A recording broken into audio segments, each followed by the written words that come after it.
Hey, my name is Lo, or at least Lo is what they call me. I'll be your guide through this tale. Now I listen to the stars and I tell you what they say, but sometimes it's not so easy to hear them. If you're looking to hear us all a little more clearly, then go ahead and skip to our 10th meeting. That would be Book 2, Chapter 5. If you want to catch up on what you've missed, then you can listen to our Star Watching recap episodes, or check out our description for our recap notes. And should you be so inclined, you can find a link to our Discord server where you can talk to these boys and other TTRPG enthusiasts and find some maps and art of this world. It ain't easy sitting here, listening, talking. Sometimes I wonder if anyone can hear me, or if it's just the night sky. But I hope I found someone. I hope I found you.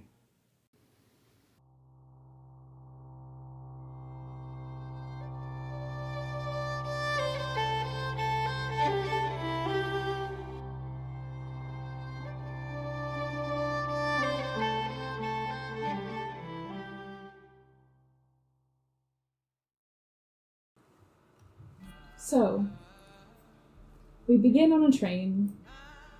You've found yourself in the cargo car and the caboose of a train going from Dawning through Enosh to somewhere. You don't have much gold to your name, but you do have some fancy new magical items from Mela and her father from when you rescued her back in Enosh. And after a slightly stressful experience finding your way onto the train when you realize that Henry's magic papers are not quite as all-encompassing as you hoped as far as entry goes. Your ride has mostly been peaceful. Ox stepped outside onto the ledge outside the caboose to smoke a cigar and made a new friend in Lo, the person who sits on top of the train. Lo seems to have some tabaxi blood in them. You see they have little cat ears and a tail. They've been spending their time looking up at the sky, smoking one of Ox's cigars, and not saying very much. I believe Virgil and Henry are still in the caboose of the train. Virgil eating some apple preserves, and Henry stewing in bitterness after being charmed to get into this cargo car by Kian. Kian and Ox. You have settled on top of the train. Ox and Lo work on adding fringe to, I think, Ox's jacket, when Lo suddenly stands up and looks up at the sky, and you see a shooting star across the heavens. Lo puts a hand on the rope that hangs around his belt. It's a thin, sort of silvery white, woven, very long rope. He looks down at you and says, "Got some wrangling to do." With that, he points up. You see his hand trace the path of the star across the sky and land up ahead of you. The train is actually running along a riverside. His gaze follows the river. He grins and runs and leaps over the gap between the train cars. You see him pull out more and more of the rope and start spinning it above him. As he does so, it sort of flies behind him. Pretty quickly, he disappears from view. Ox kind of just looks at Kian and then looks back forward and then back at Kian. Should we wait here? I mean, I feel like he'll be back. I guess. You see the rope whip by you, off of the train, to the side, and land with a small splash in the river that is maybe 80 feet away from you, and it retracts very quickly. You don't see much at the end of it. It looks like maybe it didn't really close around anything, and it just shoots past you back to the front of the train. I think we've got good enough of a view from here. Just watch. Ox just nods as he looks for any more signs of the rope. It looks like it was pulled back to the front of the train, where you saw Lo sort of run off. You wait there for a couple minutes. You don't see anything else. Lo reappears. He's running back to leap over the gap again. But once he lands, he just sort of walks slowly over to you. Sits down. After he sits, Ox still hasn't resumed with his previous task. You catch anything? He opens up his hand and shows you. Looks like he's holding the river rock, maybe basalt. It's pretty smooth, tumbled over the years, and he's staring down at it, and you can see tears in his eyes. He closes his hand, puts it in his pocket. What is that exactly? He sighs, looks up at you, wipes a tear away from his face.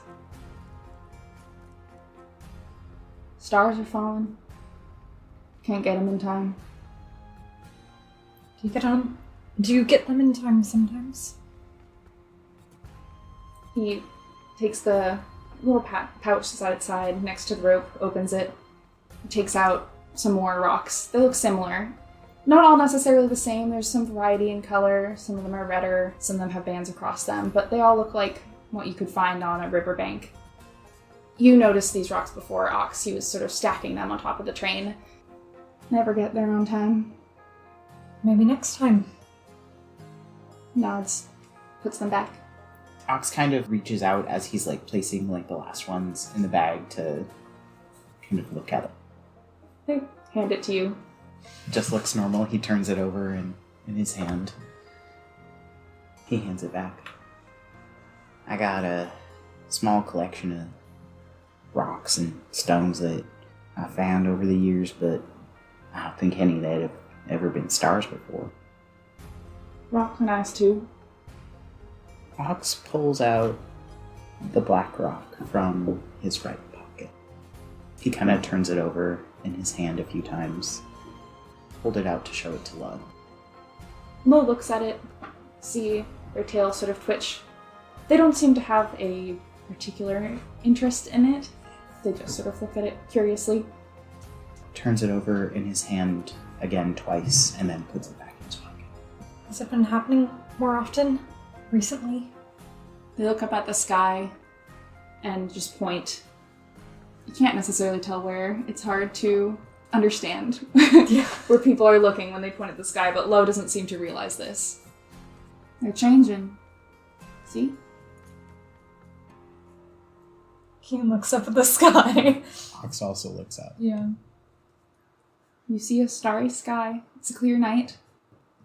Don't really see anything different, to be honest. Can I roll a perception check?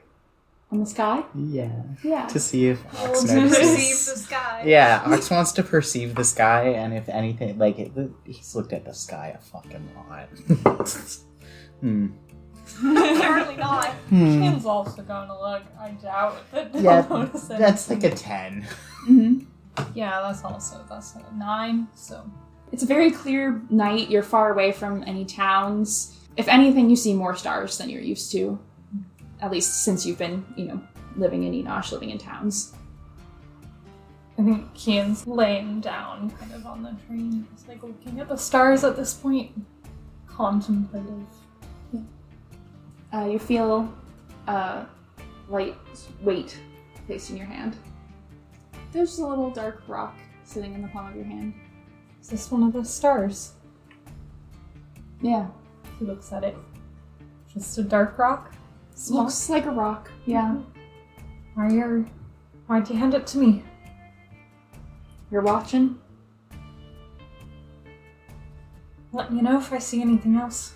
They nod. Just closes his hand around the star. Rock. Ox kind of leans back a little on his right hand and takes out the rest of his cigar. Yeah, Lo's pretty silent after that. They start stacking the rocks again. If you all don't say anything else, it's just quiet for a while. Yeah. Ox watches and offers the cigar. Lo takes it, pulls down their mask, which is, I don't think I specified, it's like a cloth mask, just a dark, plain one. He starts to smoke. Ox watches their face as they start to do this. What does it look like without the mask then? I mean, Lo, there's a bit of 5 o'clock shadow. Their hair's a bit scraggly too. He has like a wide, flat nose. Looks, it's hard to say how old, maybe 30s, but you can't quite place it. They look a little tired as they accept the cigar from you. As they're smoking the cigar, Ox's right ear twitches a little again. He says, "You got a nice face. Why keep it covered?" Lo's eyes narrow as he looks back at you. His left ear twitches. Don't know. Ox just nods. There's a long pause. Okay. Thank you. You meet a lot of people out here? No. Most stay inside. Don't look up. Guess it's been a while since I spent any time looking up on a train. Used to do it more when I was younger, but not so much recently. Looks at you and over at Kian. Thanks for joining. Of course. It's a nice night outside. It's another long silence. And they speak up again. Think Lo's short? Not that short. Their eyes narrow. We've seen them do this a few times now. Locomotive. Makes sense. They point up to the sky. High. Point down. Low. More than one meaning then? Shrug. Lonely? You feel lonely? No. Can't mean that then. They nod. Start stacking rocks again. You've noticed they just sort of take them out, put them back in. Ox continues smoking his cigar. You too. Your friends stay up there for a pretty long time. With this mysterious stranger. What are you doing? Are you just brooding in a corner? Pretty much. In the box fort or outside the box fort? No, the inside the box fort. I'm just gonna give you another 5 minutes. I'll just leave Henry to that for a minute. I'm just gonna take another look at the jam jars. Mm. What did the labels say again? The front of them just have the brand or the company name, Nico Family Farms. Yeah. And then small letters, fruit preserves, and then whatever fruit it is. So in this case, apple. If I turn it around, does it have an about or anything? It does. On the back, it's sort of standard. It has the ingredients. It has, marketing blurb that's like, these are the finest apples you'll find in Octarius. It has an address for orders. And if I go and find one of the boxes that they came in, does it say where it was coming from and where it was going? Is it just dawning to somewhere? The farm's location is up in the Phoenix Island. On the label, you see 2 mountains with a river coming through them. The river sort of disperses on the label into forget-me-nots around the name of the farm. And as someone who lived there for your whole life, you think you might recognize this place. It's called Good Glen Valley. It's west of Dawning. And is that a different address than the one for placing orders? Yes, the one for placing orders is to a location in Dawning. Oh, okay. Well, I have notes to take, so give me a moment. And the implication is orders. I mean, this is pretty typical for really large islands, like the Phoenix's Island. Orders probably are sent from Dawning, processed there. Cool. Opens up his journal and does a quick sketch of the label, looks up over the paper at Henry across the way. What's your vibe? He seems a little bit less broody than before, has switched over to pulled out a brush from his bag and brushes Delilah. Okay, I was wondering if it was Yeah. for you or for Delilah. No, it's for Delilah. Okay. I also thought it was for you. Henry's is a con. I am sorry, for the method in which we arrived on this train. I don't think it was anyone's first option, but here we are. It's already happened, I suppose. So, we'll just carry on then. It is a shame, though. I do remember the food services being quite remarkable on these trains, especially in first class. It's much better than jam without bread. It's not bad jam. No, but it could be improved by some bread. Maybe with fish on the side, paired with cheese. A nice wine. Sure, nice wine if you want. It's a little late for that, but I mean, if you want to drink into the night, that's your choice. It's just not how I'm used to traveling on trains. It is not who I am either. Still can't terribly say I believe Kian's associate. That things are as bad as they're making it all out to be. Are you not afraid of being caught by your Maggie? Or are you not so certain that she would be able to throw you off the train? Well, I mean, last I checked, she's an engineer, and I wasn't planning to spend the night in the locomotive, so I didn't think it would be that much of a problem. But apparently we're operating on peak paranoia. To be fair, you did sort of flash her identification papers in the station proper, so it's not unreasonable to say that news got around. But what, were we supposed to pay for train tickets with one of your identifications? No, I'd rather not. I don't think we have the coin for that. I know we don't. You think your parents will be able to sort this out? Yes, of course, I think so. It's not a good look, alright. For me to go and running back to my parents, after everything. Why exactly did you run out? I understand that's a personal question, you don't have to answer it. I still go back to visit my family from time to time. Sort of depends on my schedule, especially because it's quite the trip between somewhere and Dawning, and well, I have to block time for that, and then I'm not at the shop, and Delilah doesn't like being on the train for that long. But I wasn't kicked out of the house or anything. I didn't run away from them like Mela did. I just needed time for myself. I didn't really want it to officially go into the whole railroad business. It's a little too predictable for my tastes, so I went down to somewhere for a change of pace. We still keep in touch. I'm not estranged from them by any means. And did your fighting skills come before or after your departure? The bow and arrows. I learned that in somewhere. And everything else? Dawning. So it was just to find yourself? Your own path? That's the basics of it, the important part. You left Dawning too, didn't you? You understand. It's a big city with a big deity protecting it. Not a fan of living under regulations? Depends entirely on the regulations. But they do make it rather difficult to go in the ocean, and I've been curious about it. I mean, most people are curious.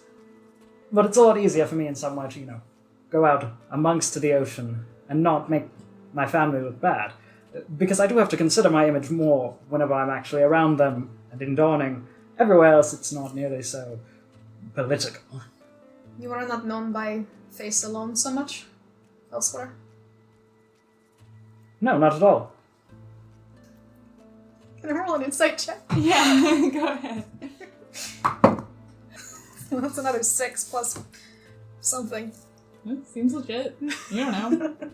Hard to read. This one's a crafty one. If you don't mind my asking, whereabouts did you come by Delilah? Delilah? Well, that's an easy question to answer. I found her in the desert. I mean, where else would you find a coyote? I'm not certain you are of wealthy blood. I'm not sure what sort of pets rich boys these days get up to. I honestly don't know either. Neither of my parents were particularly big on pets. You know, especially when we had to take long trips on the railroad, it was just so much of a hassle to have somebody look after them and make sure it's all proper. And then you get back and you're not even their favorite person anymore because you haven't been feeding them for 5 weeks. But Delilah is different. Delilah and I, we understand each other magically. So, you know, we have a different connection. And, of course, she can come with me pretty much anywhere and be well behaved. She's not a familiar, don't get mistaken on that. But she's a little bit more than a pet. Like a companion? Yes, an animal companion, exactly. Emotional support animal. Understood. But you have to understand, an animal companion's not that uncommon, where I learned the bow and arrow things. You see, I spent, goodness, how long was it now? A year? 2 years? Something along those lines. When I first came to somewhere, I ended up spending time with a group of rangers. They're the ones who taught me all about tracking and hunting and how to cook without a kitchen, things of that nature. I quite like Delilah. She understands the nature of scavenging, much like myself.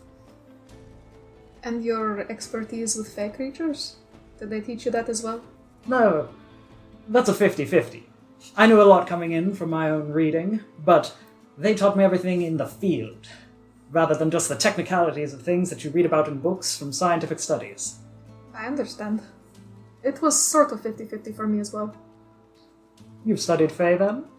Yes, it was part of our training as Dawn Shepherds early on. It was the first 2 years where there was a lot of physical training, but also the studying aspect as well, to understand the creatures we were to face. Is it just limited to Fae, or do you have specialties in other sorts of beasts? Well, in this world, Fae is like anything, like any creature in the oceans, right? Fae is basically any creature that's above a mortal, but like below a god. Right. Well, different subsets. There are fiends, more demonic sorts, but we weren't trained to fight gods, certainly. That was not our purpose. Would be a rather suicidal purpose, if you ask me.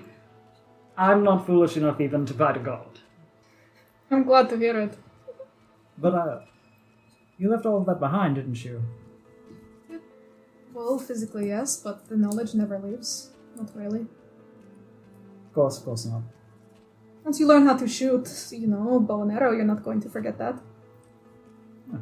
But you still have to keep the skills sharp and in use. So you've been practicing in your free time? Well, every day I try to train, and I go on odd jobs often. You are not the first to hire me, so I have been in the oceans on several occasions. Yes. Any noteworthy and exciting jobs you can tell me about?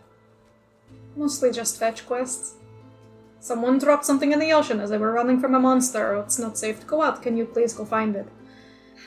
Family heirlooms and things. Nothing truly exciting. I'm sure your history and expertise will come in very handy. I mean, you've proven yourself to be a very capable man so far. We will have to discuss the whole payment aspect. We could work something out that is not necessarily a payment in coin.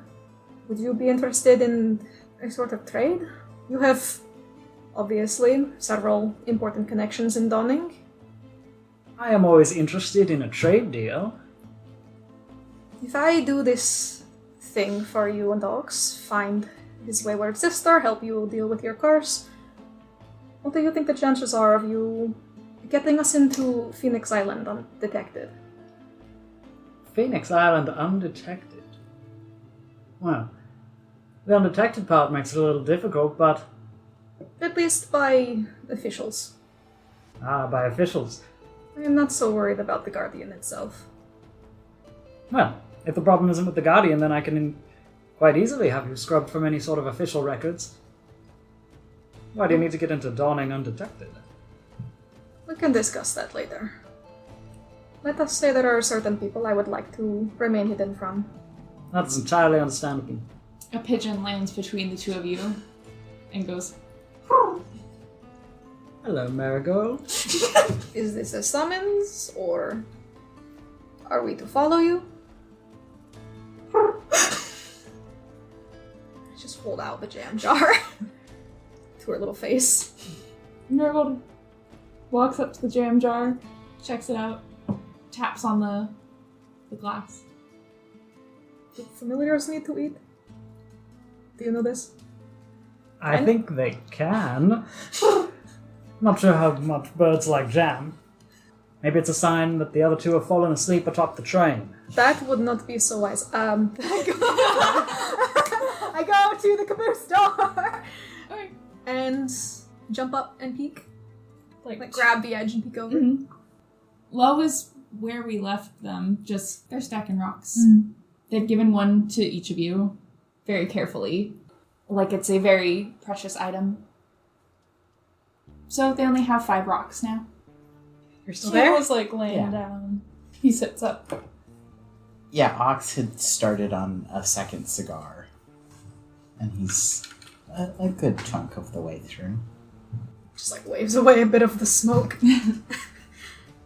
Did you send your bird to us? She seemed like she had something to say, but I do not understand pigeon. I mean, it's probably a good time to get back, go to bed. It is getting rather late, yes. Do you need a place inside the train, or are you good up top here? You seem like you're fine. Are you speaking from, like, the edge of the caboose? Have you approached, or are you looking over Like the top? arms up over the top of the train car. You get no sort of recognition from Low.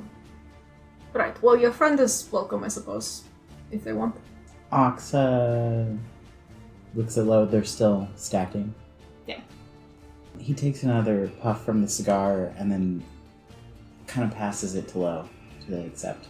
Yeah, they don't look up. You just see their, like, ear twitch a bit, and then reach up with one hand and take it.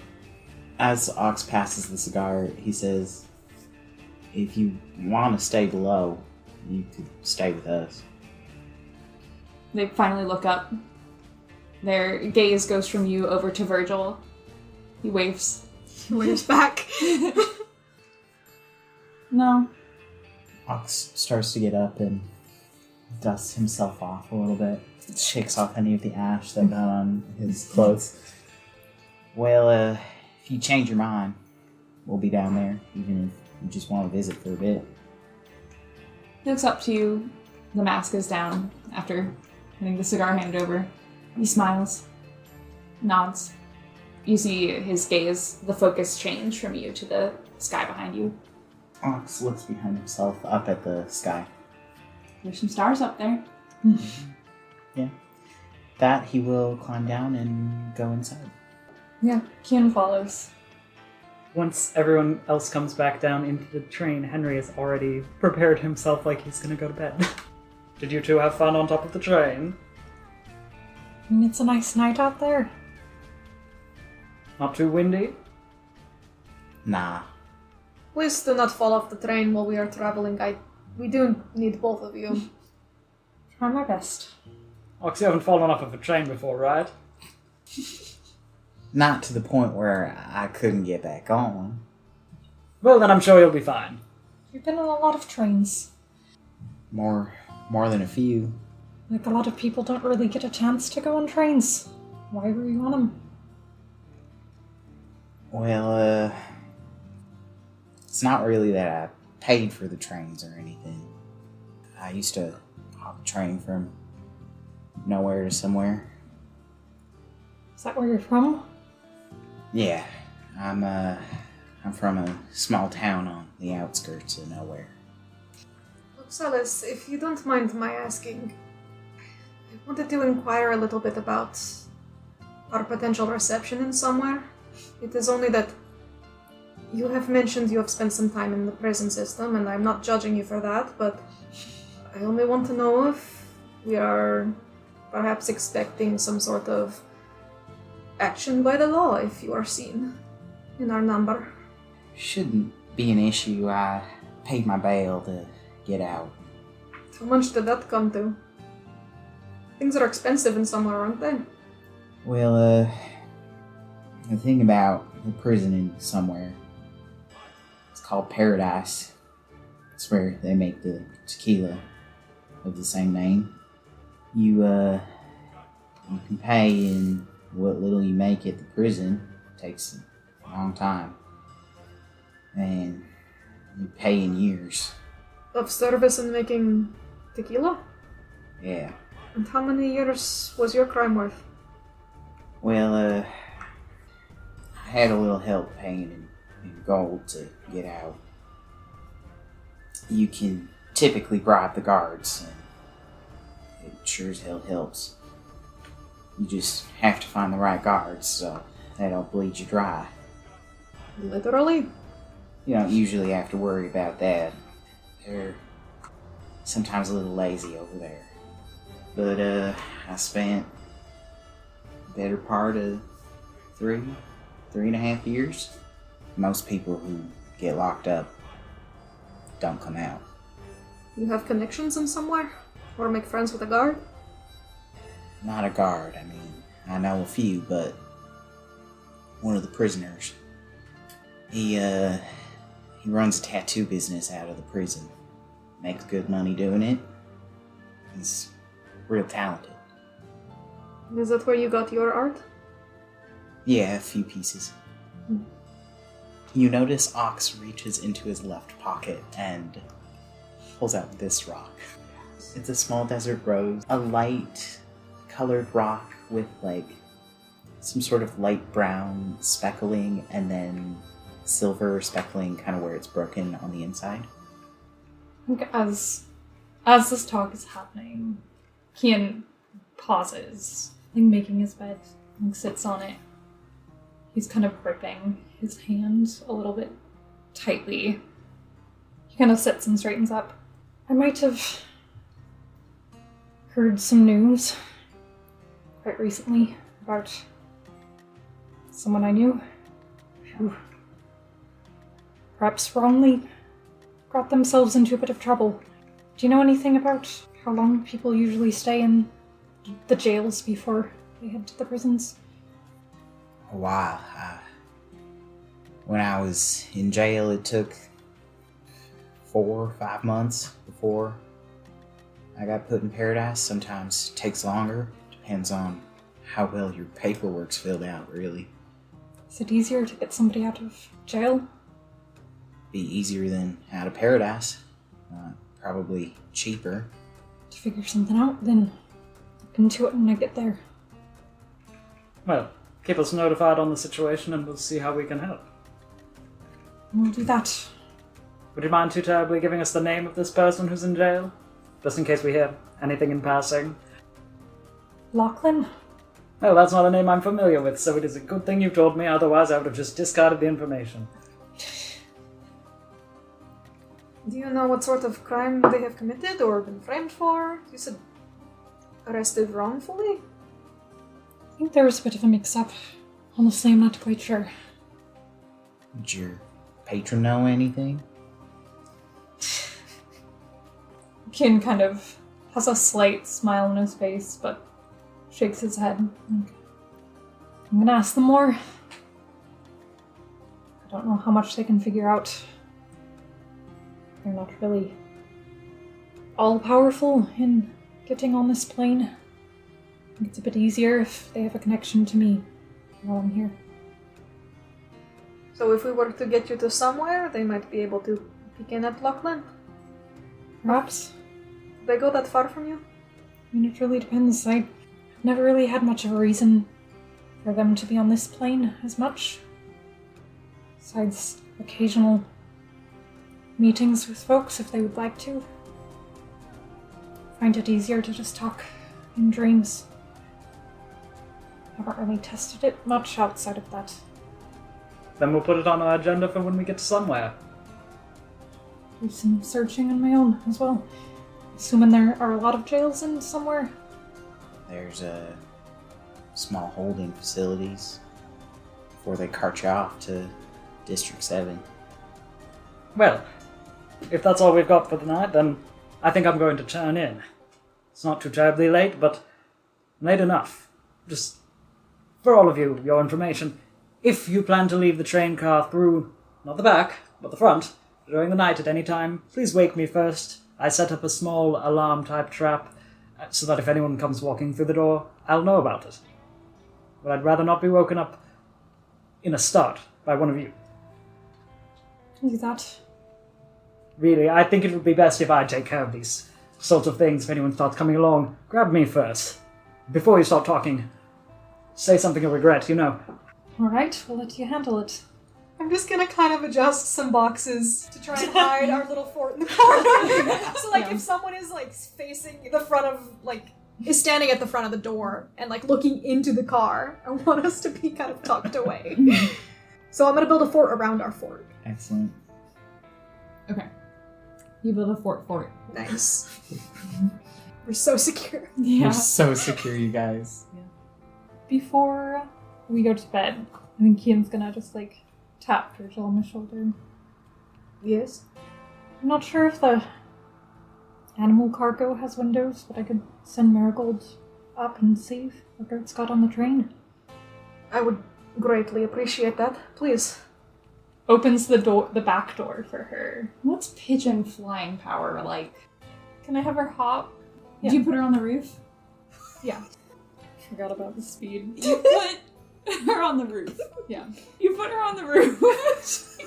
She lives happily ever after. She immediately, like, I dismiss her. And, well, okay, as you dismiss her, you see, like, a rope fly over the train, close on air, and then get pulled back. Kian's gonna walk up on the top of the train and look to where the next train car starts. You feel just like a finger poke, like your back between the shoulder blades. Yes? And you turn around, and he's standing there, sort of looking at you curiously. Need help? Trying to check if our goats got on the train. I'm not sure which car. Goats? Very large goat. He nods, takes a few steps back, runs and leaps over the gap in the train, in between the train cars.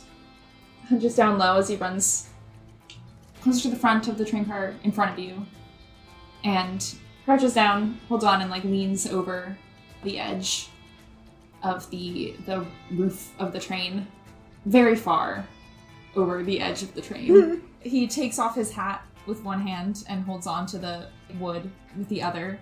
You hear, like, a clattering as a window opens.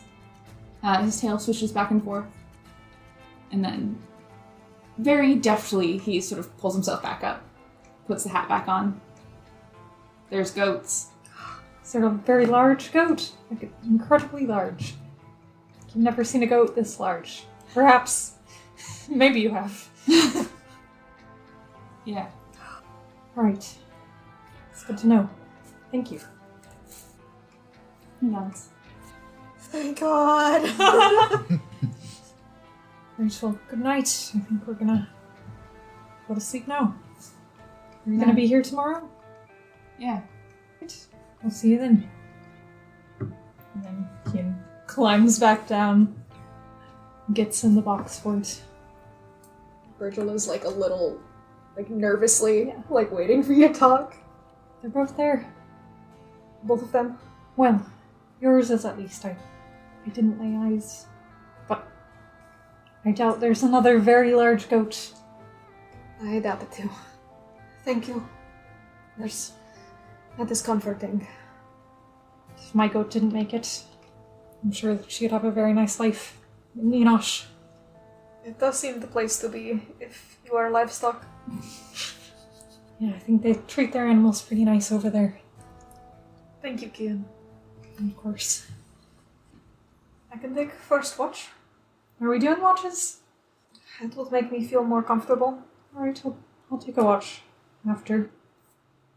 Well, if we're going to insist on doing watches, then I'll go ahead and take the final watch. It's not as though we're going to sleep all that well anyway. It is a moving boxcar, and we have naught but wooden boxes, so... You wouldn't be surprised how easy it is to sleep on a train. It's like a little baby cradle that you rock back and forth. For adults. I will say from experience, sleeping on a train, not my experience. It's such a hard time going to bed. I can attest the first class accommodations, yes, certainly like that, but we may get thrown around a bit back here. We do have these lovely woolen coats, though. Henry gestures to himself already in bed. Well, I think I'll be quite right. All right with what I've got here. What does Henry have here? Henry Like a sleeping bag. has put two crates down and then put his sleeping stuff up on top of the crates. So he's elevated? Yeah. Oh my god. While this conversation has been going on, Ox has been tinkering with his gun and not paying that much attention. Yeah. Kian's laying down, going to bed. Virgil will sit up and just work in his journal for a while. And Ox is the only other one up. Mm-hmm. You just kind of see him at some point kind of take off his earring and just kind of roll it in his hand. It's almost I don't know, it seems like a habit that he's had. Do we have any light in here? He would have made another right before, but it would only last for an hour. That's fine. He'll use the light of that while it lasts, and then when it is gone, just kind of settle back in a coat that is probably 2 sizes too big for him. Ox kind of stops what he's doing. He was tinkering and then just kind of fiddling around with the stuff in his bag. But he looks up at you and he pauses. Virgil, what do you got there? It is an earring. He kind of... He approaches. He puts it back on. Ox just kind of watches as you put it back on. Do you know your eyes glow a little bit when you hold that? They what?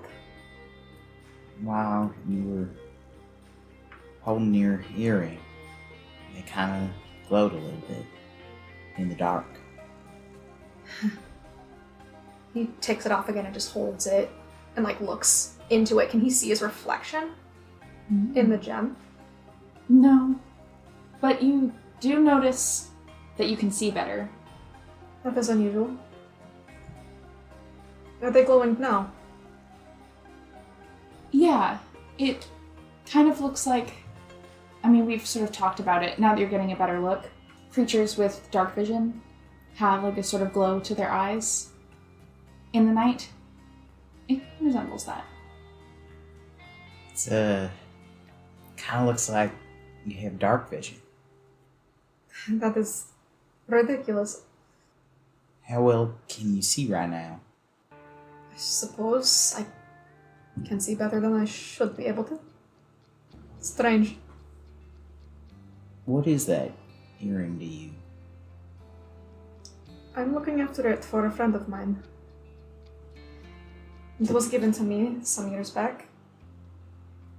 They mention if it had any magical properties? None outside of sentiment. He reaches for the hilt of his sword and unsheathes it just a few inches and just kind of sits quietly and kind of sinks into a little bit of a meditative position. And then he opens his eyes after a while and tries to focus the light on the sword. Well, it was done. 16?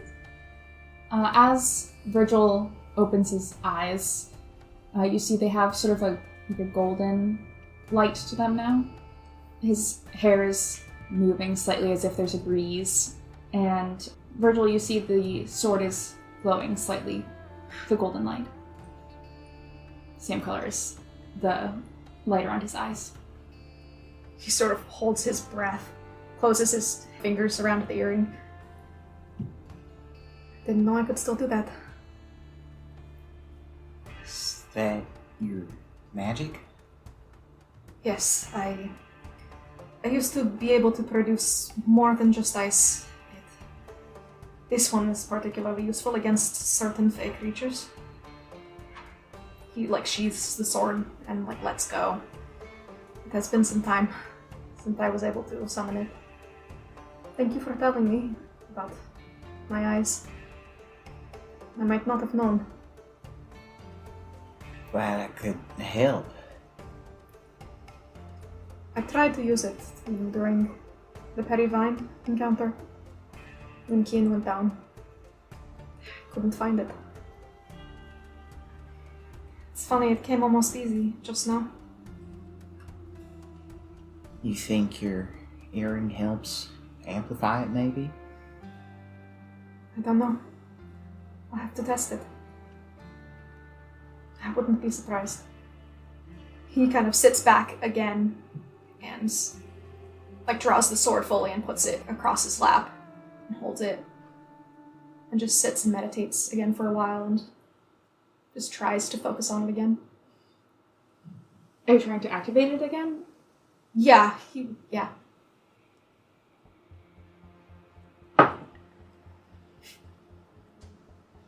Are your eyes still closed? Yeah. You can't really tell.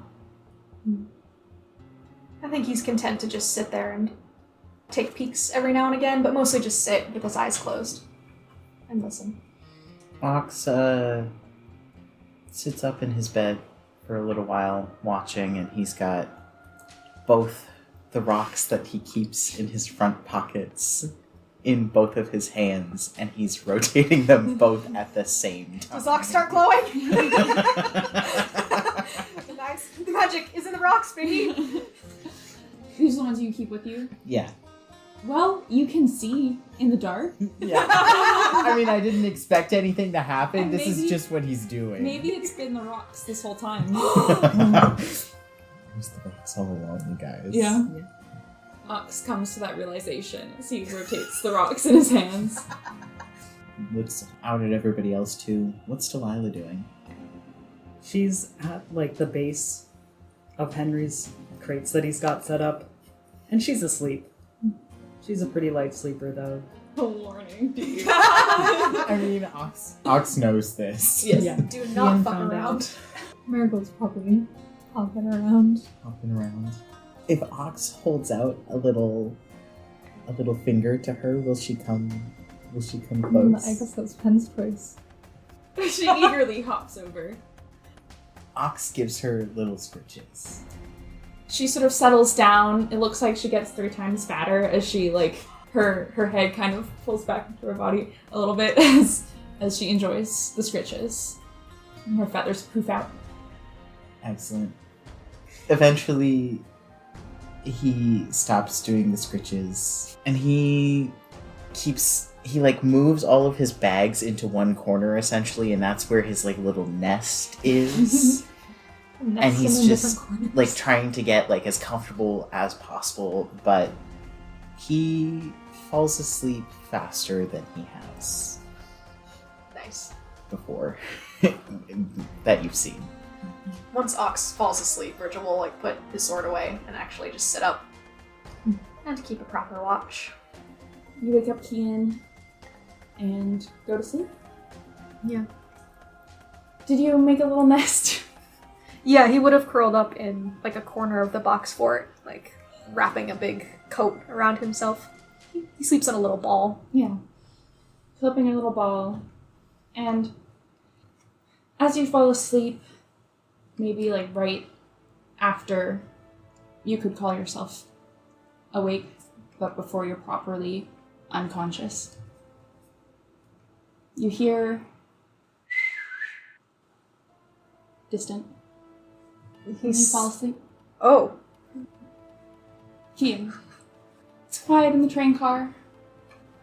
Everyone's sleeping around you. Give some marigolds and pets. Just gonna sits and Yeah. watches, listens. Okay. Wakes up Henry. Yeah. Do you have any plans for your watch, Henry? Not for the watch. Okay. I think as Kian wakes him up, he kind of sighs. Just, look, I'm sorry about charming you. Earlier, seemed like the safest option. Didn't mean it was right. So can I take this as an assurance you're not going to do it again? As long as we're not putting anyone in danger. I'm really looking out for the whole group here. Well, I often find I can look after myself just fine. But I appreciate the sentiment, Kian. I do try my best not to die. I have a great track record so far.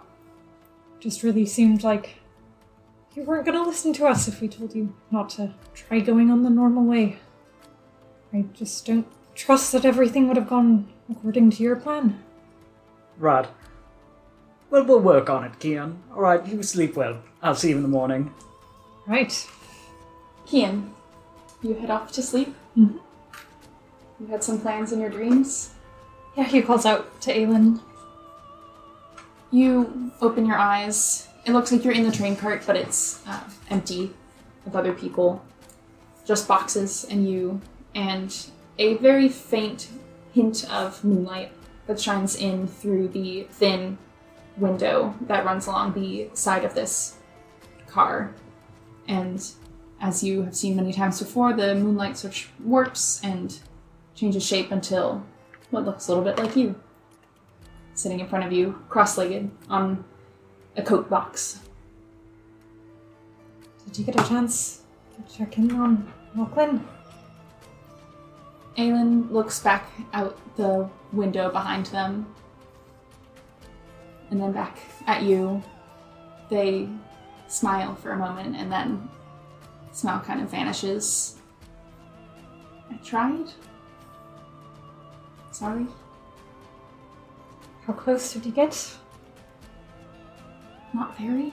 It's not easy for me to, appear, especially where there's not really any light, It's okay. It's probably for the best. I have an idea of where he might be, so I'll figure it out. I'm sorry, Kian. Don't worry. It's not really... I'll figure it out. He thinks it's on me now. It looks like they're about to add something, and then their mouth just kind of closes and they nod. Actually, let's go back. You're gonna say something. Their mouth opens again and then closes, and then opens one more time. I was just gonna say I'm not gonna help you. What exactly? In general? No. They hop off the box and sort of wave their hands in front of them. I mean, there's a reason why I didn't say it. I know it doesn't really sound very nice, but I'm not interested in helping you find him. I don't need you to be mad for me. But you're my friend, so I'm gonna be mad for you. I'm saying it's... I'm gonna fix it. I'm gonna figure something out. Or I won't, but I'd rather he didn't have a celestial looking down on him. I'm not gonna hurt him or anything like that. I'll just... Can you not mess with him anymore? I don't plan to. Alright. Just leave him alone. That's sort of what I was hoping would happen, actually. And we're on the same page. Sure. He kind of nods. Looks unsure of what to say next. He looks at his hands. What is the phase of the moon right now? It's waxing past half. Okay. Which moon does that refer to? Denara. Well, looks like you might have a bit of time. I want to bring it up to everybody else, but if they're not too uncomfortable about it, You can see Aelin's getting more and more excited as you slowly... I could see if the people I'm traveling with want to meet you. I'd like to meet them. You know that? I know, I just don't get too excited. I think it's a bit reasonable to maybe not want to have the Celestial's eyes on you. Is it? Aren't we supposed to be good? Of course, I just think maybe people are uncomfortable. I'll behave. I What? Why? Do I look too much like you or something? I think it just feels like it's coming off a little bit strong. I'll be normal. I'll look normal. What do you think normal looks like? Their eyes narrow as they stare at you for a second. And then you see a few other sort of features just flicker across their face.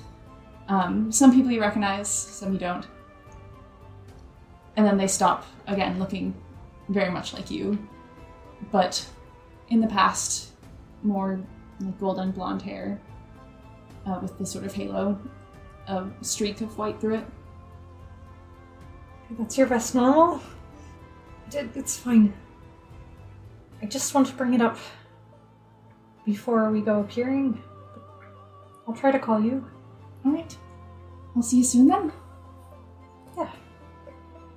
They pull you in for a hug. Hug you very tightly.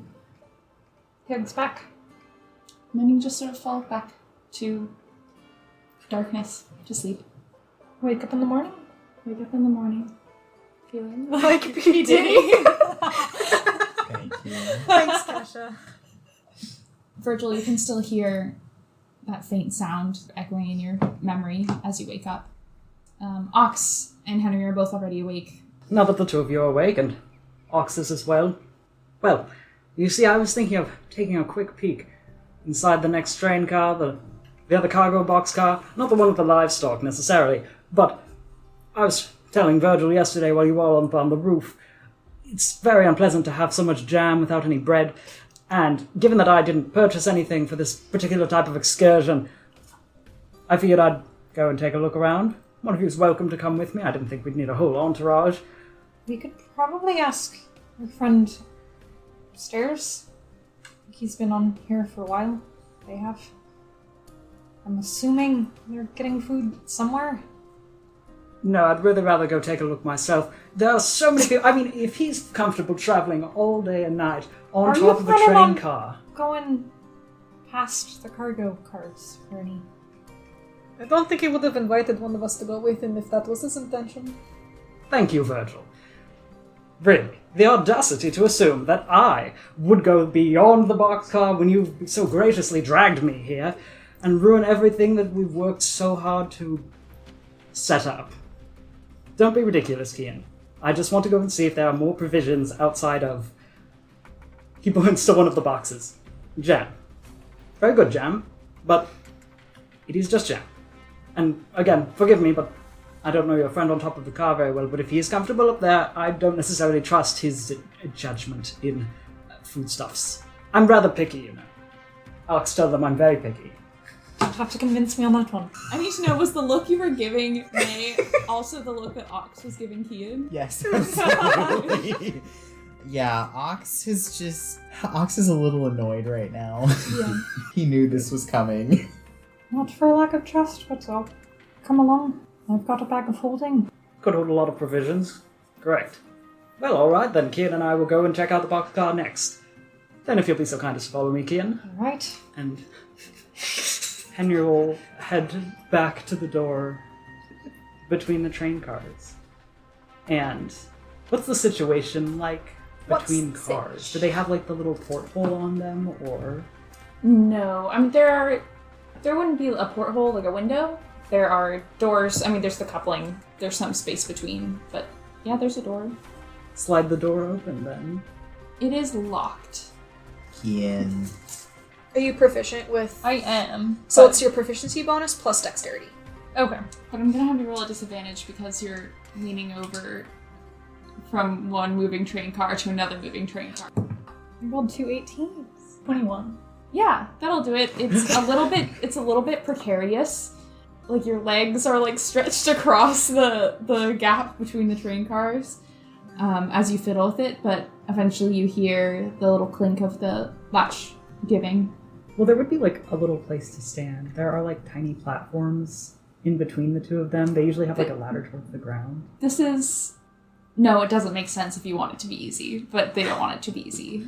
It's not supposed to be something that is done often, only in like case of emergency. There's a lot of like security precaution and fear around transportation through trains right now. So there are a lot of things that make them difficult to navigate. Right, after you. And he opens the door. Then Henry will be the first through the door.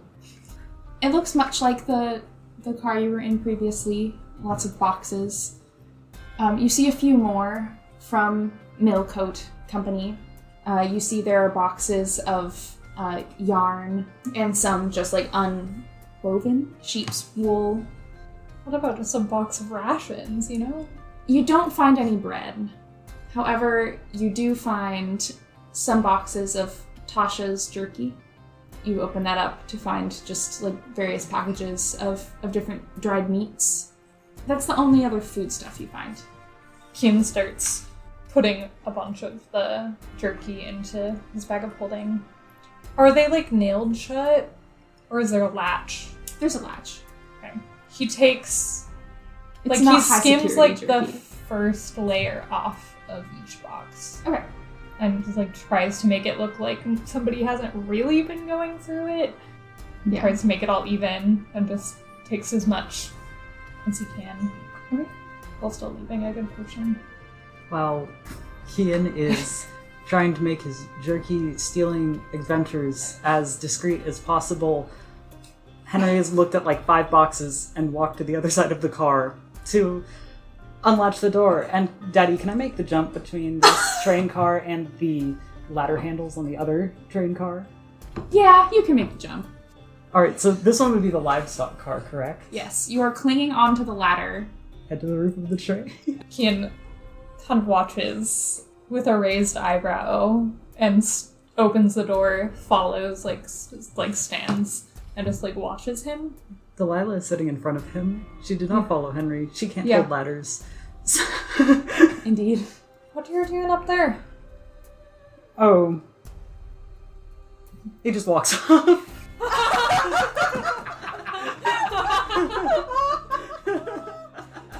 Kian jumps after.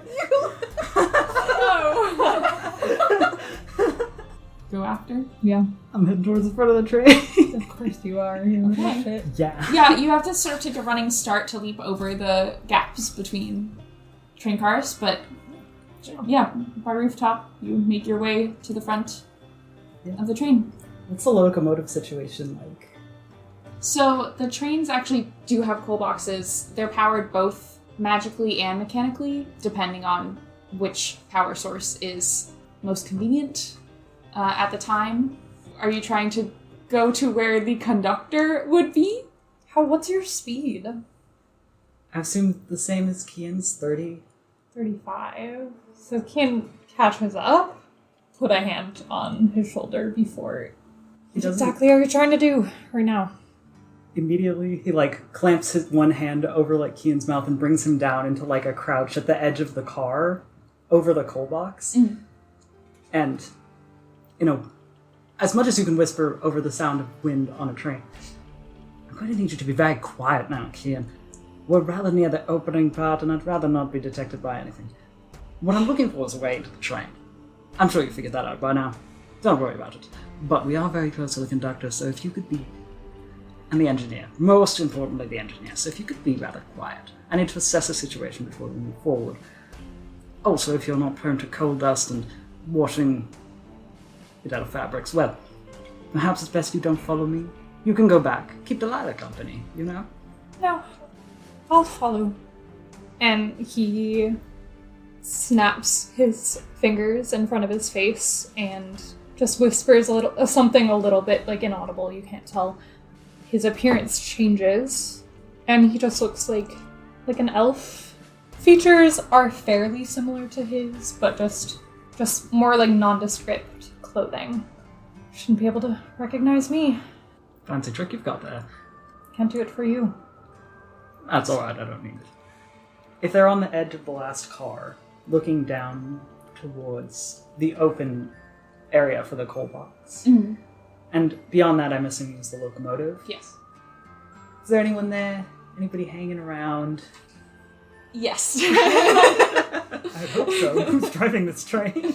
You can see that I mean, you can't see them very well from here, but through one of the smaller windows in the back, you can see like someone sort of moving around in the locomotive itself. My end goal Yes. is to go inside the car directly behind the locomotive. It is built on the outside pretty similarly to the ones in the back, except with proper windows. But it has the same door. How much could I pay you to pick a lock? I'm really not sure if you want to do this. No, I'm very sure I want to do this, actually. There are going to be stops, you know. I don't want to wait that long. I really don't want to just eat jam and jerky. Your parents are going to figure it out. Maybe by the time we stop, it'll all be fixed. How much money do you have on you? Well, you did say that there was that fee that we have to pay once we get all the way to somewhere. So I suppose I only have 6 gold right now, unfortunately, because we had to buy that health potion.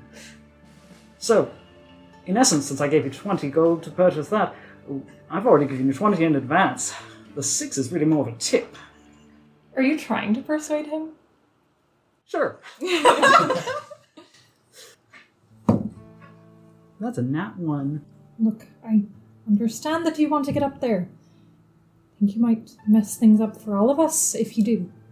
What's waiting a few days gonna harm anything? Besides your ego. I mean, if this is going to be a problem, I suppose I could go and have a chat with the engineer myself and we can see exactly where that goes. Is that not your exact plan if I open this door right now? No, it's an entirely different plan. Because then I'm hoping to speak with the ticket master or conductor. Don't worry, I was reviewing a pocketbook of railroading standards and safety procedures last night. I have an entire plan in place. It's foolproof.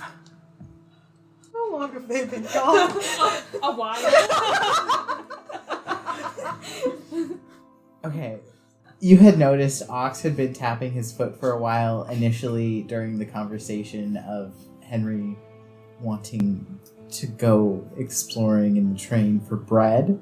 At some point in the conversation, Ox stopped tapping his foot and waited for everybody to leave. As soon as they left, he went back over to the crate with the boxes of cigars and took out 6 boxes and just brings them back into our fort palace and actually kind of like stacks them near Kian's stuff. It seems an awful lot for one person. For one person, yeah, but bet these will make good bribes instead of cash. In somewhere? You're not wrong. You seemed agitated when they were talking earlier. Are you concerned? I guess I'm worried Henry might pull something stupid. You seem awfully familiar with these schemes.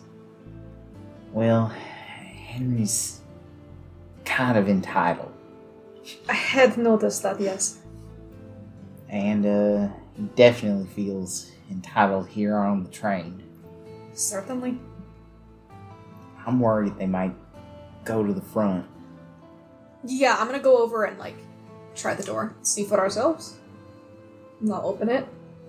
They are not in there. Delilah is. Delilah's in there. I open the door and there's a dog! She's just sitting by the door on the other side. Right, how comfortable are you on the roof of a train? Pretty comfortable. Alright. I clamber up. Do we see these idiots at the front of the train just, kneeling down? It's a 7-car train. It's not like you can't see them, but they do look kind of far away. But yes, you can see them in the distance, or 2 figures who look very much like them. Well, that is certainly not the cargo car. Ox looks back. Is Lo out here too? No. Ox is gonna start walking Yeah. towards these stupid boys. I think after This can be when you guys appear. 10 seconds, just shaking his head, Kian kind of sighs. If you let me, when we get back to our car, that device that Mela gave you, can I play around with it? If you pick the lock of this door below me, yes. Plus the 6 gold. Sure, plus the 6 gold, why not? Right, I'm not helping you anymore. And he jumps down. I'll pick the lock. Alright, sure. You guys walk up as Kian hops down between the train cars and picks the lock. Roll. That's 6. You can't quite get this one. You're worried if you work at it harder, it will snap. Yeah. Takes it out. Crawls back up. Doesn't always work. That's very convenient, isn't it? Well. I think so, yes. Oh, good afternoon, Virgil. Good afternoon, good love. What exactly are you doing up here? Not listening to me. Well, that I can see. Listening. You're the one who's not listening to me. Suddenly I can't pick a lock. Well, I suppose it's a well enough time you can assist Kian in returning to our car. Not without you. No, I'll be quite alright. I'm just... I go towards the edge to try to swing from the car to the coal car. Oh god. To swing? Okay. I mean, it's lower. Yeah, I assume it's like half. Yeah, the you height. can do that. God, what a lucky bastard. You land in the comforting embrace of a bunch of coal. He kind of like crosses his arms. Like, promised I wouldn't charm him again, so... It's not my business. You know, normally if it was just him being affected, I'd let this happen, but it's not, so I'm gonna go after the boy. Okay, you do. Yeah, it's not hard to jump onto the coal. It is hard to walk over the coal box just because it's kind of slippery. What exactly is your plan here? Real quick. I would love to know. I would love to know what's about to happen. You are going to use nice honeyed words and work your way onto the passenger car to have, what, high-class meals and a comfortable bed? Oh, also, Kian does not look like himself. But looks vaguely Kian. I know. You did say it Yeah. looks kind of like Kian. I'm going to try my very best at what I was originally going to try in the first place before you charmed me. So your attempt here is to instead charm the engineer who you have snubbed quite, effectively in the past? No, I'm not going to charm anyone I don't know a charm spell. I'm sure Kian could help you along if you wanted to. Look, you have to understand I have every right to be here, so it's not like I'm breaking any sort of rules or anything. I do not have every right to be stowed away inside of a boxcar, so I'd rather not be found there. But if I can just make things all look like a misunderstanding, don't worry about it. If you were thrown bodily off this moving train, I'm never getting paid. And I'm not 100% certain you will not be. I won't be thrown bodily off of a moving train. I was just telling Kian that it's actually a lot harder to get thrown off of a moving train than you might expect. Not if one has the proper arm strength, good love. Kian is looking at Ox like... And you have Like clearly... what? Like what did we do? Ox Like... looks exasperated. Yeah. I am only saying from the way you have talked up your ex, I believe she is capable of this. Look, so you'll see Henry gradually backing away from Virgil as he talks to him Aha! towards the door. Where do you think you're going? Just to make myself known and not sneaking around like a rat. But don't worry about it, Virgil. I was just going to say that between the two of us, my ex could throw both of us off this train, but I don't think she will. And he'll tap on the window. Alright. I'm gonna wring your bourgeoisie neck.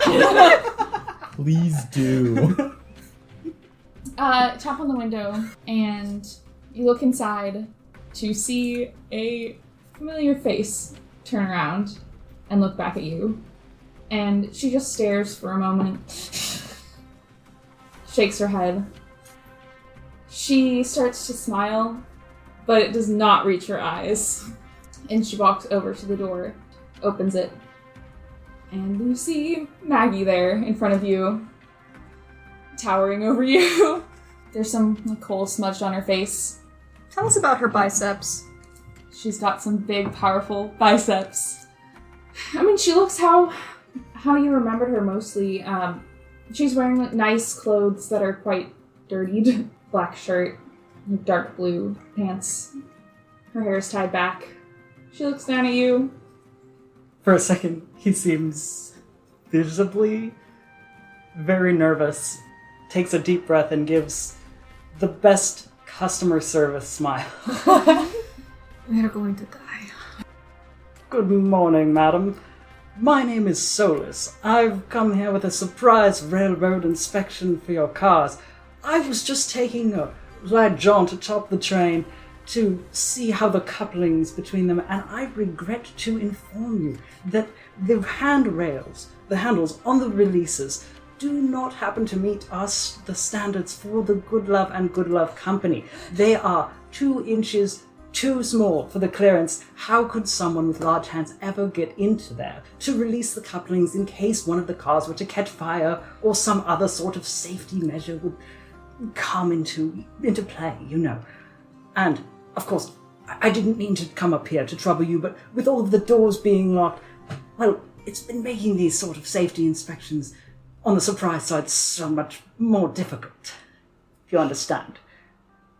Virgil, you watch as the just disbelief sort of takes over her threatening smile. My train's well run. We've had all the checkups we're required to have. And I'm fairly certain I would have been told that we had someone inspecting. I'm also fairly certain they wouldn't be doing it while we were moving. Well, it wouldn't be very much of a surprise inspection if we told you about it in advance, because then you could have time to fix all of the errors for just a brief period while we do our inspection and then be on your way. No, we like to catch people off guard, to really ensure things are running smoothly at all times during the journey, not just at the stations. That's a Good Love guarantee. Have me make a persuasion roll. was hoping My you would. God. I don't know how to do that. 8. 8. Oh! She folds her arms over her chest, looks past you to Virgil. I will just say, like, as soon as Henry knocked on the window, like, would have pulled Ox down so they're both laying. It's, Oh yeah. my god! Yeah. Okay. Alright, Wait, is Keen's hand still on Ox? Probably. That's all I wanted to know. She looks over at you, Virgil. And you are... I am only a hired hand. I am not really paid to think. right. At our next stop, turns back to look at you. I'm going to have you get off this train. And you will not be allowed back on. No, I think that's where you're wrong, actually. I think I'll be let back on just fine. I'm afraid you don't have the authority to make that decision. No, I very much do. You'll have to forgive me for the sort of rigmarole. Magdala, darling, I didn't want to have to lie to you, but my name isn't Solus. I am not inspecting with the railroad company. Tangent own the railroad company. My name is Tempest Goodlove. Henry these days. And you see there's been The door closes in your face. God damn it. Well, that went better than expected, but worse somehow as well. You are still on the train, shockingly. And so are you. For now. But I mean, well, okay. I guess The door opens and there's a crossbow pointed directly at your face. Right. I'll just excuse myself. She looks over at you and just sort of nods. See you, buddy! Look, I don't think it would be very good on your resume if you were to kill me. I don't give a shit. Get off my train. Maybe it wasn't that bad. She just stares at you, pokes you in the chest with the crossbow. I think perhaps, taking responsibility or blame for our wrongdoing is step one. But I'm not an expert. Thought you weren't paid to think. That was a terrible lie. I'm not being paid. Makes sense. We just got payment last night. I have no idea what you're talking about, but he's talking about I always pay people. I pay people that aren't... Off! I can't really get off right now. The train is moving, but if you'd be so kind as to stop the train, I would be more than happy to get off this train. You can get off. I cannot get off. I hate to die. Could we start with an apology, maybe? You know, Virgil's got a great point right there. I was talking to you. I'm sorry you're so upset. No, try again. Using I statements? I did. I said I started it with I. And what did you do wrong? Should I explain myself, or do you want to put it in your words? Make a saving throw. Charisma. Fails. Okay. Just calm emotions. Okay. You see, just for a moment, there's just like a hint of like a soft gold glow in her eyes, and the crossbow lowers. She holds it at her side. Just looks over at you, Virgil. Just some personal drama. While she speaks, Henry's looking at the floor. That is as far as I understood things. Would you like to apologize for anything, Henry? I mean, I guess now that the crossbow is lowered, I really didn't think it would be such a big deal. You know, just leaving like that, you know. I thought that I didn't have a lot of options at the time, you know. It was either we go through with things and I have to divorce you, or we just don't have the wedding. It just so happens that I had terrible timing, and it was day of, which really, I probably should have given more notice. You know, if I'm being frank, it just didn't. You have to understand, everything was so fast for me, and then there's so much to explain, and really it isn't the best setting for it. We could go inside of the dining car and have a nice chat over drinks and tea. I think here works. I'm sorry I left you standing at the altar. Maggie. You've seen the remnants of the spell, the sort of gold of Kian's magic, near the end of your apology, has actually disappeared from her eyes. I'm gonna have you roll a persuasion check. That's a nat one. The crossbow she had just like lowered. She sighs heavily, puts it down, just leans it against the wall and steps aside, motions like with her hand for you to enter the car properly. Will you let my friends in too? Excuse me? And like picks his head up and is like, Yeah. no. But Too late. She looks up as they poke their heads up. Sure. I do appreciate it. Yeah, they'll climb down and go inside as well. You notice that Ox had been leaning into your touch, Kian. It's pretty crowded in here with all of you. She closes the door behind. None of you have tickets, do you? technically we do. We just never got punched on account of this. One of them smuggled me on board a boxcar against my will. Henry pulls his ticket out. No, I know. I told them not to let you on. Yes, that's why they smuggled me on board a boxcar. Yeah, I sort of got to that conclusion. Look, I really didn't mean for things to be this uncomfortable, you know, on board the moving train. Mm-hmm. If I hadn't been smuggled on board the boxcar, I was hoping we could have this conversation before we left the station. But, again, it wasn't really my choice. Right. There's like a stool just sort of shoved in one of the corners. She sits down. You're heading somewhere? Yes, I live there these days. I'll take you there. You're staying in the cargo cart.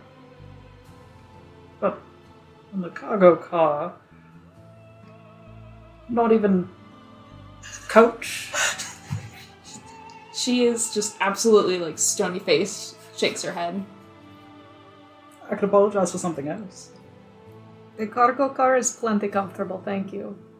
I'm not going to throw you off the train. I'm not going to shoot you. I'm going to take you to somewhere. Alright then. Henry's been just kind of wringing his hands the whole time. No. Yeah, I think Kian's kind of in the back, looking a little bit nervous. I suppose I appreciate it then. All things considered. But I was genuine when I apologized. I really didn't mean for the fallout to be so large. Everything. It was just not a good time for me. And I didn't realize it for a while. That I maybe didn't know myself then as well as I do now. At least I'd like to think I have things better figured out now. But hindsight is 20/20, as they say, so. She sort of smiles again. I don't really care. And looks at the rest of you. Go on before I change my mind. Yup, no hesitation, I'm going. Hands out. Yes, ma'am. Yep. Henry lingers for like a beat, but does follow behind everyone else. You hear the door just slam behind you. As they stand outside, Ox looks over to Henry and says, You didn't ask about any bread, did you? I did not. I thought it might be pushing it. But we should probably get back to the boxcar instead of standing here, right? Boxcar doesn't sound too bad right now, does it? My guy, you are so lucky you got that. You know, I told you I wouldn't get thrown off the train. Now imagine if we had had that conversation before I was smuggled on board a boxcar, we could be in first class right now. I don't think if you'd had this conversation before we left, she would be any less inclined to stick you anywhere but with the livestock. I think as they get and they're settled, Keen does go up to Henry. I really did try to open that lock for you. It just didn't work. I know. I also did cast calm emotions on her. Ah, I'm glad it ended how it ended, but can you just admit that perhaps we were right in this situation? Maybe it's best to move quietly in the back. well, I think you were maybe partially right. She's mad. She was gonna shoot you. I've been shot before. It's not the worst that could happen. You're about 3 feet apart. It's kind of hard to miss. Well, like I said, I've been shot before. It's fine, you know? Getting shot a second time. But yes, I will stay on the boxcar. For you. And you are... He goes and fishes through his things and pulls out the Fey device. You may have this one. I'll keep the gold. I mean, if you find anything useful for it, I was planning to pawn it off. So... Alright, that was an eventful day. I'm gonna take a little rest. Eat some jerky. I hope it's good jerky. He, rolls his eyes and just stuffs, a package towards Henry. Walks out of the box for it. You hear a little knock at the door. The one facing the front of the train. And it slides open.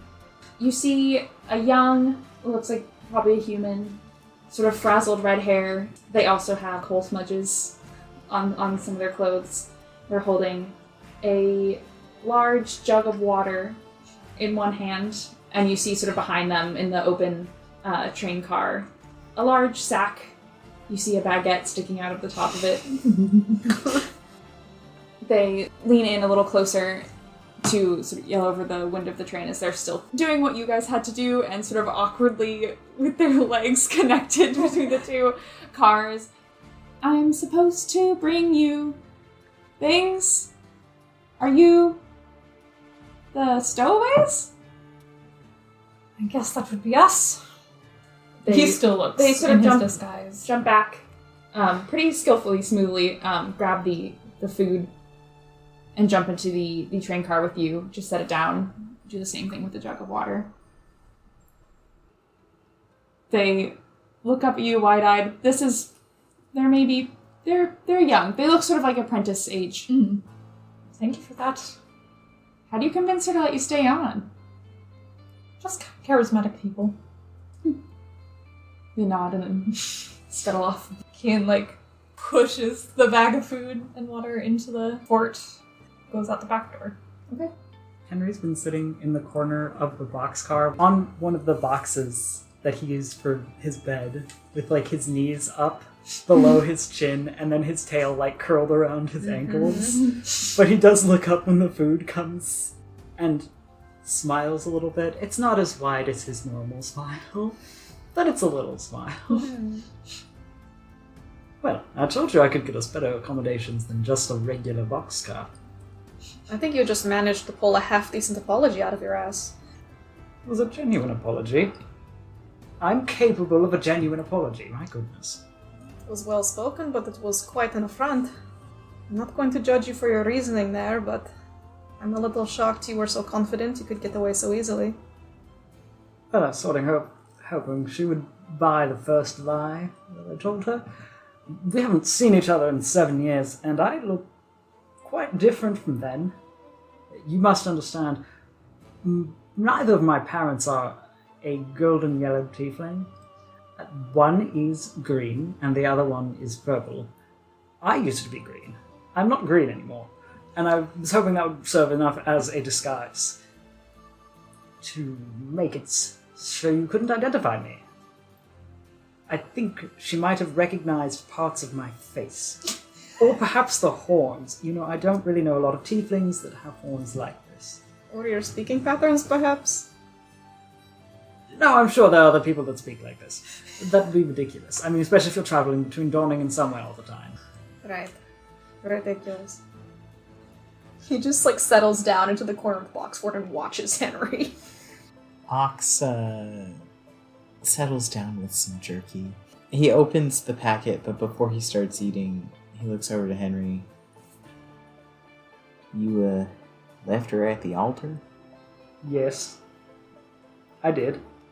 The way you talked about her earlier kind of sounded like you might still have feelings for her. It's very complicated. You know. I mean, it's not like I didn't like her.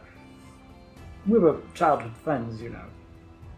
But I don't know. I thought it was just more of a casual fling. She's the one who proposed. We were wedding planning. I wasn't really involved that heavily in the process.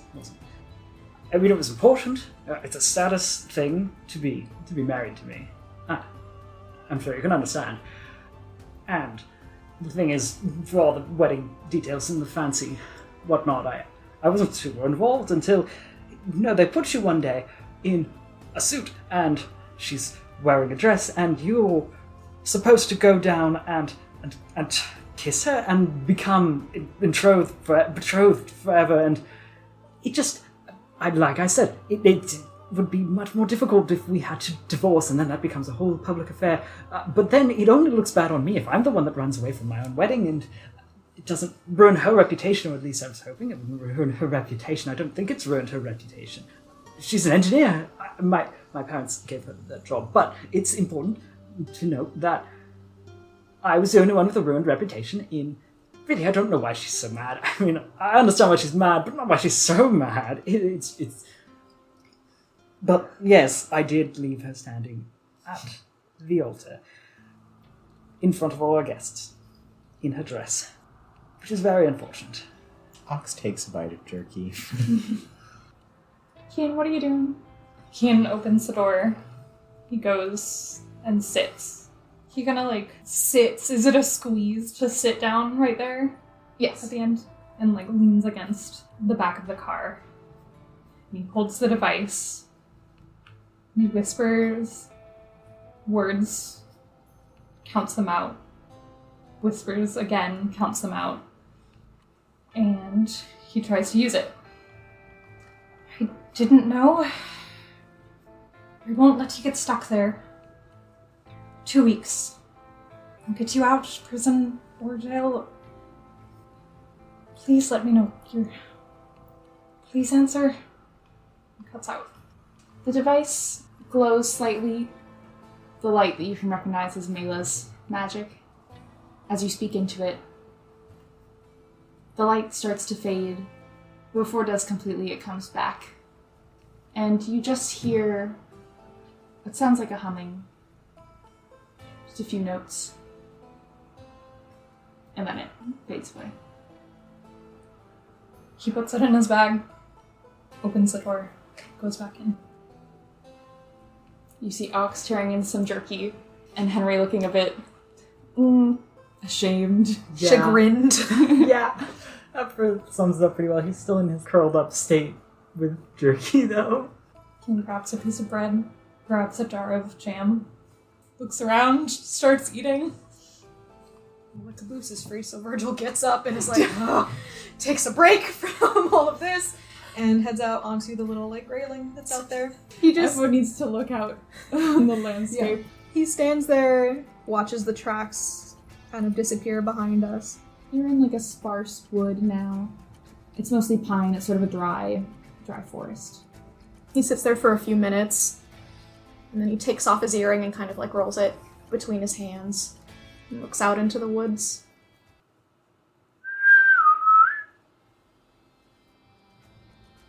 The wind quickly takes the sound away from even your ears. He just stands there a while. Does Virgil come back?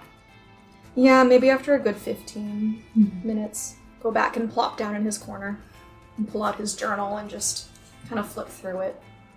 Ox. He'll pull out another cigar and go outside. Before he leaves, Keen's kind of, if he's getting up, like puts out a hand real quick.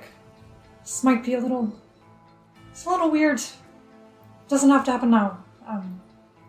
So I'm gonna be grilled about it tonight if I don't at least ask. My patron would love to meet all of you. Just to talk. It's just a standard introductory friendly meeting? It's nothing important. I haven't really met many Celestials. I kind of get the vibe that they're not like other Celestials so much. I'd like to know who I'm hanging out with. What exactly are they like? Just like speaking to a normal person. To me, at least.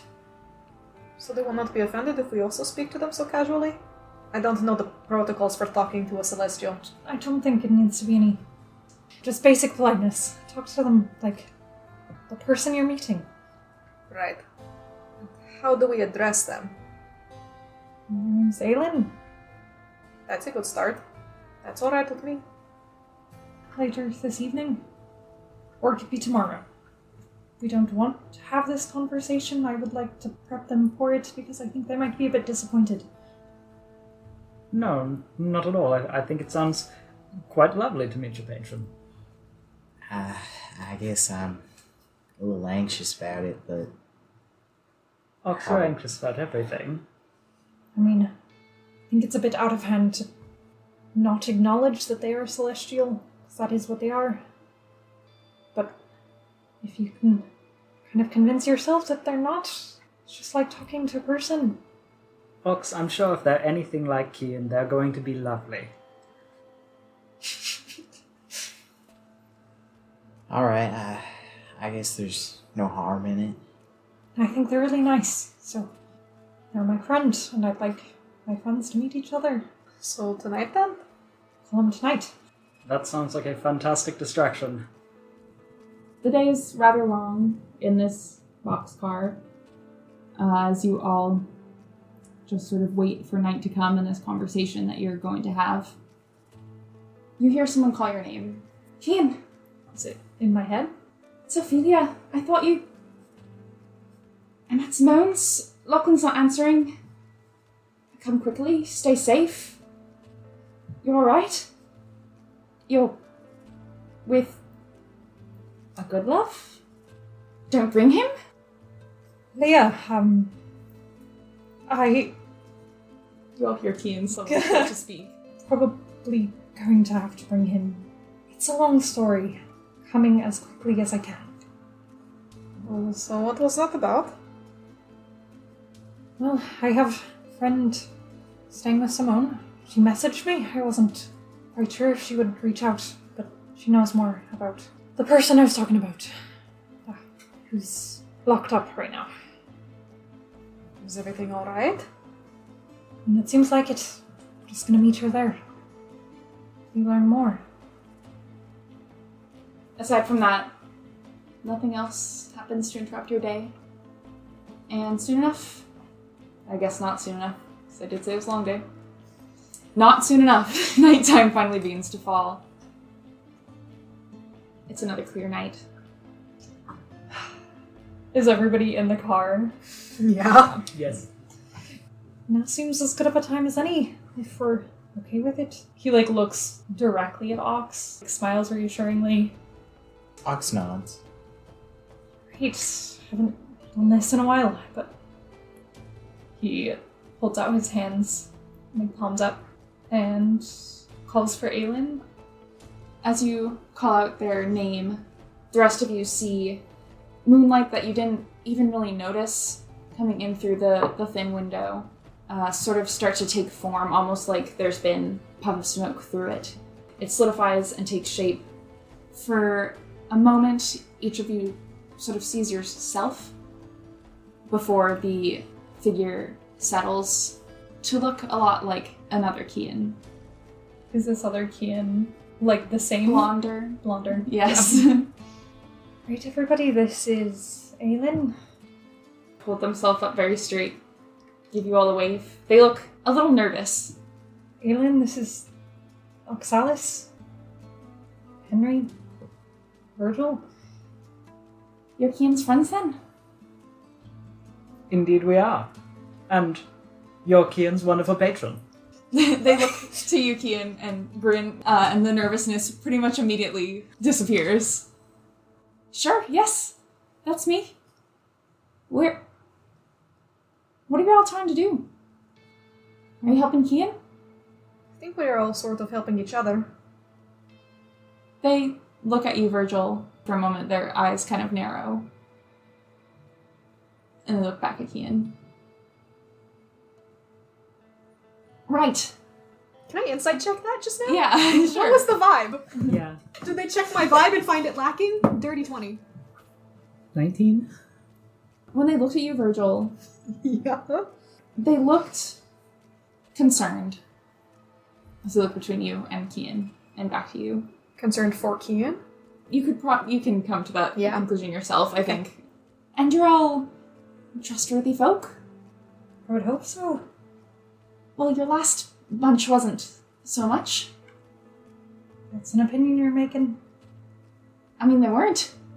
They were lying, and they were stealing, and I feel like that's sort of not trustworthy, right? What about the rest of you? Ox kind of sheepishly rubs at the back of his neck. Yeah, Kian looks at the floor for a second. If it is any consolation, I don't think any of us have the intention of lying or stealing from Kian. They place their hands on their hips. Look at you, Virgil. Look at Henry and Ox. I just want you to know that Kian is very important. And Kian puts his, palms on his forehead, just, leaning into them. very important to me, and also just an important person in general. And I'm supposed to be here to help keep him from getting hurt. And probably a little older than the rest of you, but I'm a bit young for a celestial. They sit down on one of the boxes. And I have not done the best job in the past, I'm afraid. The color of their skin changes to a sort of dark magenta maroon, and back they look very sad for a moment before they sort of recover. And I don't want to be annoying for Kian. So, I'd like to think we can all help protect him together. And I'll be watching over him. But you don't have to be scared or anything like that, just... I hope you'll be good. They look over at Kian. Is this too weird? I'm doing fine. They nod. So please be good. Why? I think we can manage that.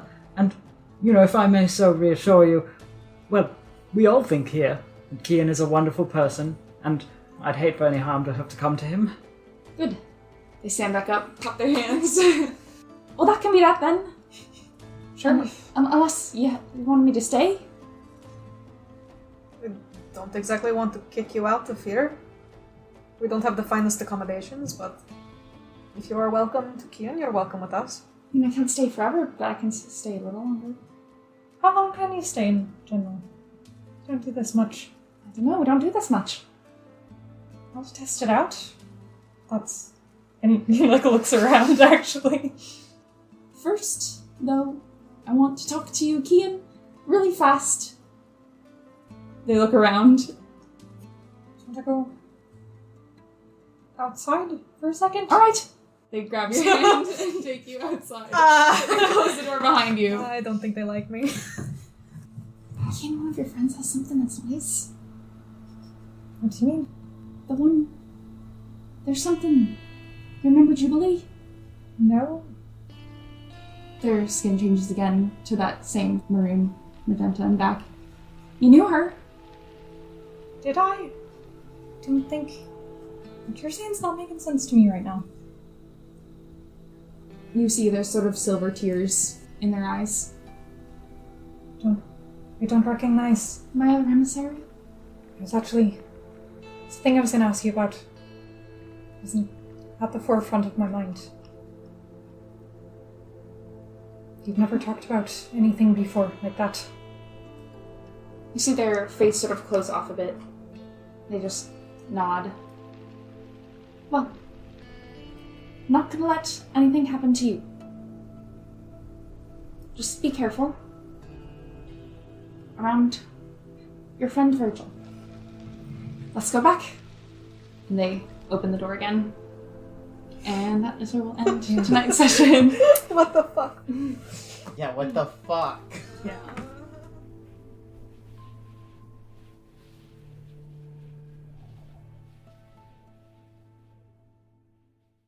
Thank you for joining us here at Spare the Crying. You can follow our boys a little closer over at Spare the Crying Podcast on TikTok and Instagram, and at Spare the Crying on Twitter. The tunes for our tale were created by Marika Shans, and our intro by Ben McElroy. The official art was by our own Corey, who provides the voice of Virgil Flores. We'd love to hear from you all, so if you please, you can leave a rating or review on Spotify, Apple Podcasts, or on YouTube. Thanks again for listening to our tale. Hope we meet again, underneath my stars or yours.